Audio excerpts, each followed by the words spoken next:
Now I wanted to address a few things with this OBX limited slip differential.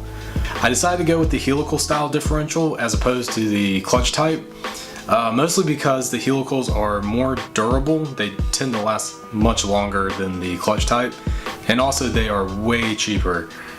Now I know another option here would be to actually weld up those gears inside the original differential.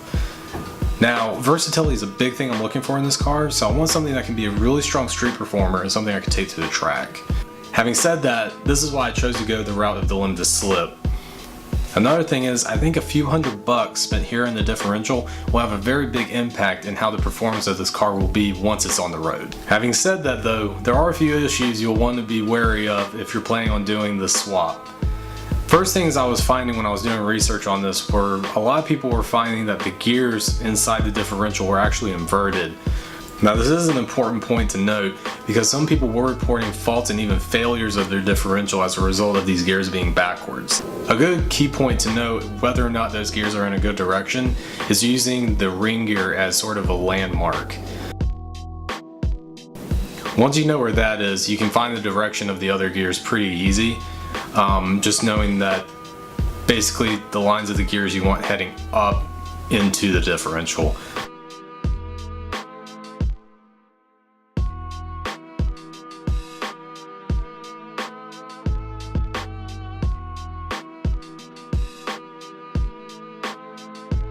So it would definitely be a good idea and more so prudent for anyone looking to do the swap to take apart that differential. Note if the gears are in the correct orientation, as well as any loose debris that may be in there. Another big note here, and definitely something I did immediately, is note the internal washers in this differential. These washers have actually been known to basically disintegrate within the differential and just cause shrapnel around those gears. Now down in the comments I'm going to provide a link both to a write-up that was done by R. Bryant on specifically this OBX differential with the R200 long nose.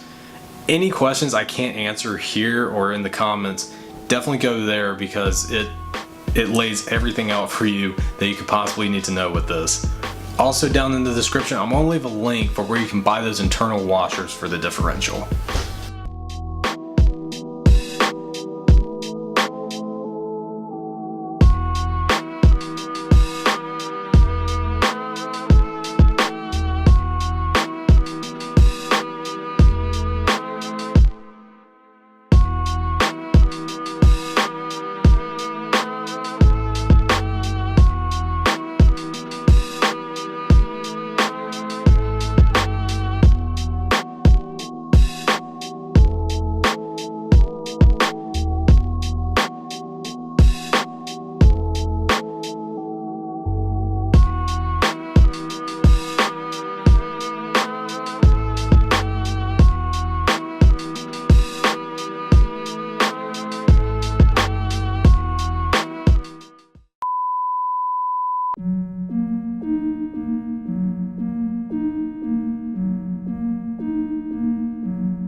thing.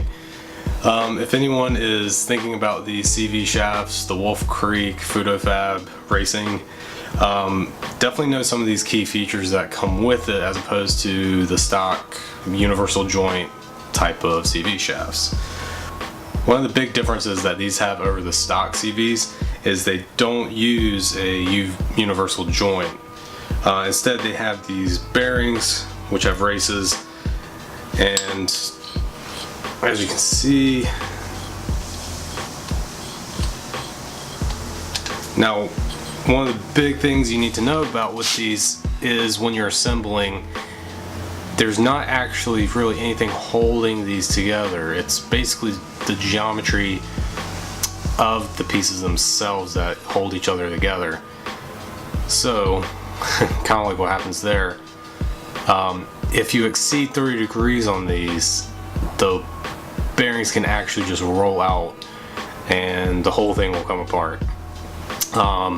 So definitely keep that in mind when you're assembling these, whether you do it on a table, you know, whatever you choose to do, because once these come out they can be kind of a headache to get back together.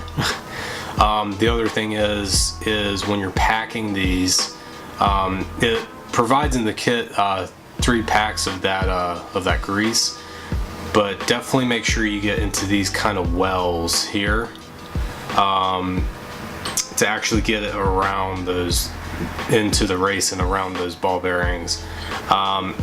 Without it, I'm not sure you can get it all the way through to both sides, and of course over time that can start to wear out parts. But those aside though, I'm super impressed with the construction of these. Definitely check them out. It used to be Wolf Creek Racing, and as far as I know the owner of that passed away a year or so ago, so now it's under Fab. And it's the same construction. If anything, I think they've done a few things better than the previous. Oh god.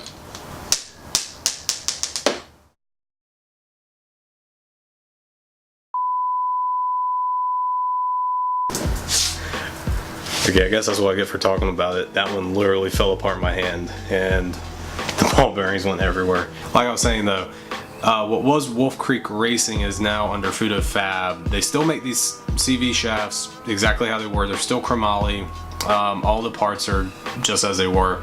One difference that I've been seeing is that before, where they were using Imperial fasteners for their products, basically now they've just switched to metric, which I'm definitely happy with. I use metric on everything on this car. So definitely think between these CV shafts and the new limited slip in the rear, this thing should definitely be a really strong performer, and should also be something that can be really smooth on the road, daily driven, just an all-around really good performer. So I'm pretty happy with how this should go. I'm really excited to see just how this will be on the road. So with that, let's get this all thrown in and finished.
that is it for the rear end. It is done.